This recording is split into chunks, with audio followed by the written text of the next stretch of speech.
So there's this viral TikTok spreading an old conspiracy theory that Titanic didn't sink, and as a Titanic neckbeard, I'd be remiss not to respond. First, I do want to say that this person likely isn't a true believer in the theory and was supposedly talking about it for fun, even though it definitely seems like she believed it at the time. Regardless, spreading conspiracy theories uncritically is no better than actually believing them, so doing it for fun doesn't get you off the hook. There are plenty of folks who don't see this as just a silly theory, and I think this makes for a good learning opportunity, so let's dig in. I was a Titanic kid, meaning that I literally knew every single fact about the Titanic. Like, my ass would sit and watch documentaries for hours and hours and hours.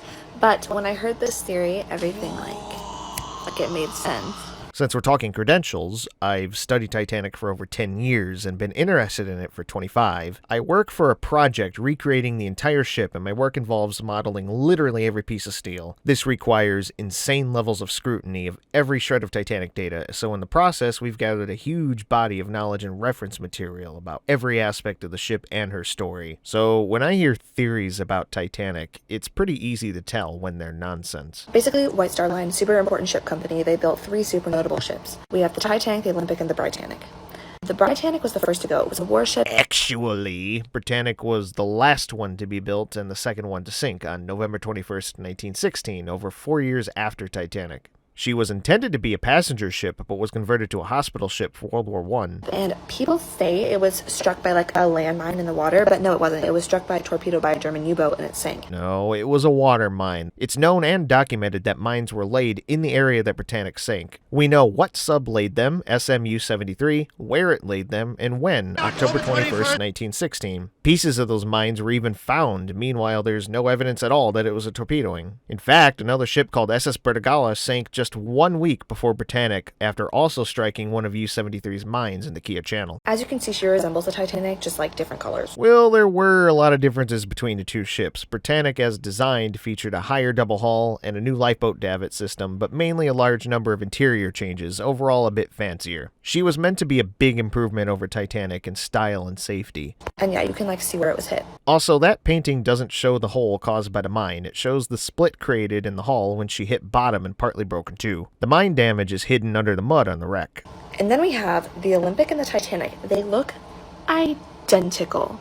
The Olympic was on the water for a while. Like, she was reaching retirement, and they knew that. No, Olympic was a brand new ship having first sailed in 1911, a year before Titanic sank, so she was nowhere near retirement. Olympic wasn't retired and scrapped until 1935. And they were like, well, it was a lot of money to make the Titanic, and it's going to be even more money to repair the Olympic, so what if we just sent the Olympic out instead, sank that hoe, claimed some insurance money, and then just scrapped the Titanic like it was the Olympic for some spare parts? That's not quite what the conspiracy theory says. In 1911, the Olympic collided with the warship HMS Hawk, sustaining some big holes and damaged propeller shaft and propeller. The repairs actually delayed fitting out of Titanic as shipyard resources had to be shifted to Olympic. The conspiracy theory says that Olympic took far more irreparable damage, and so White Star decided to sink Olympic for the insurance money, with Titanic taking its place to serve as Olympic. This isn't even remotely true, of course, and it would have been dumb anyway since Titanic was underinsured by a third of its cost to build, plus the damage it does to your reputation when your unsinkable ship sinks. Absurd doesn't even begin to describe this theory. Nobody knows what the interior of the Titanic looked like except for the people who built it. Yeah, that's not true. There are iron plans with corrections made by the builders for Titanic, plans showing the deck layouts, there's wreck footage, and even photos of some rooms on Titanic. For example, there's a photo of Titanic's Turkish bath, which had an entirely different layout from Olympic, and photos of staterooms with designs unique to Titanic. So, it would have been easy. It would have been easy to flip it, because the interiors were different, but, who would have known? No one would have known.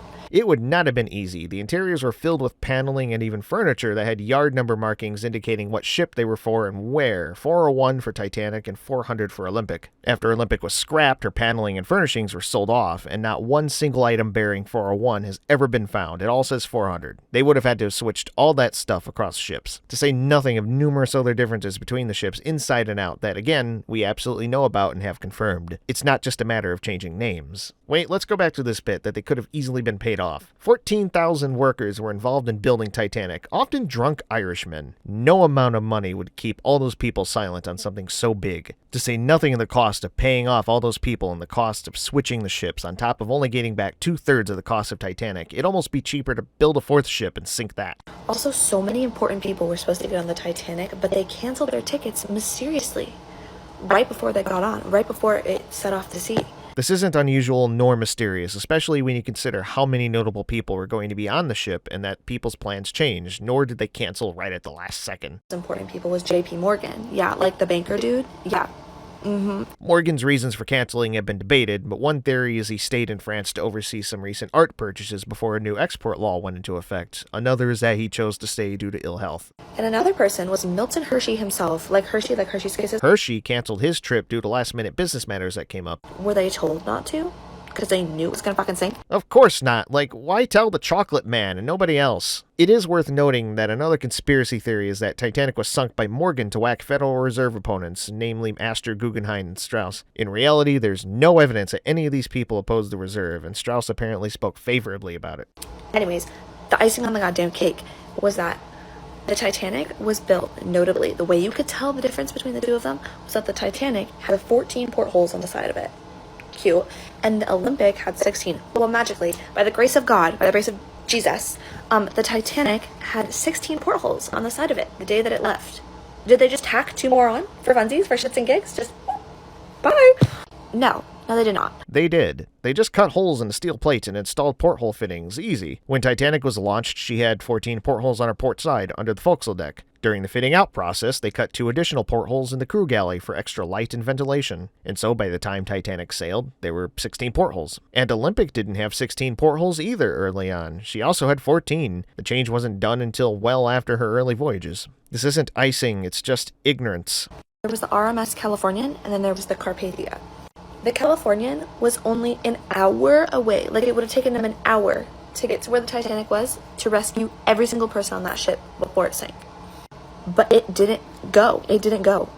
We don't know where she went, but it was not the Titanic. The SS Californian is a big focal point of debate, even about if the ship seen near Titanic that night was even the Californian. What we know is the Californian's captain and wireless operator had retired for the night while waiting for daybreak in an ice field. It wasn't until early morning that they heard about Titanic and started steaming towards her. The Californian also had a pretty lousy top speed and likely would have arrived too late to save everyone in any case. The Carpathia did. The Carpathia was multiple hours away, and by the time that it got there, the ship would have been gone. Convenient. No! It's just dumb! Also, every single time that they advertised the Titanic, they used the Olympic's pictures. They took pictures of the inside of the Olympic and used it as advertising. The Olympic was the first ship of the trio to be built, finished a year before Titanic. Titanic wasn't even really finished until a week before she sailed. Since Olympic was already finished and relatively identical to Titanic, they just used Olympic photos and illustrations to advertise Titanic. It's just necessity and maybe lazy marketing. These little windows are the Olympic. These are the Titanic. Right. The first 4 images are Titanic. The 5th is Olympic. I literally don't know what this is supposed to be saying. It's so stupid. So, Olympic had an enclosed promenade running all the way along B deck with a uniform pattern of large windows, and it was like this until the 1930s when the forward windows were changed to portholes. When Titanic was initially built, she was intended to have the same layout. However, by the time they started fitting out Titanic, observations from Olympic's months of sailing so far had led them to make many changes to Titanic, particularly on B deck. The B deck promenades were removed, and they fitted more staterooms, an expanded restaurant, and a new cafe. They actually had to replace most of the plating along B deck to make these changes, so by the time Titanic was finished, she had different windows. I'm not wrong. I'm not wrong. Look, she's just a teenager. It's easy to be condescending and say something like, you were wrong about literally every single thing, including the theory itself, so I won't. But this went viral. It got uncritical media attention from massively popular tabloids and social media pages, and people who don't know better may believe it, and they do. You can talk about conspiracy theories all you want, but if you spread them uncritically because it's so fun and interesting, especially if you sound like you believe believe it yourself, people are gonna get mad and you might do real damage. It is incredibly irresponsible and careless. This isn't just about Titanic. This kind of ignorance and carelessness is key in every bit of misinformation and anti-intellectualism and how it spreads, from the silly to the downright life-threatening. Today, it's this interesting and fun little theory about a banker sinking Titanic. Next week, it's what if Soros is force-feeding us vaccines? And eventually, you're wondering if a certain ethno-religious group is a problem that requires a solution. So I think it's important to call these things out, even when it's just a silly little theory about an old boat. Consider this a lesson in why you shouldn't carelessly repeat things you hear on clickbait sites. And I hope, in the process, you learned a thing or two about Titanic.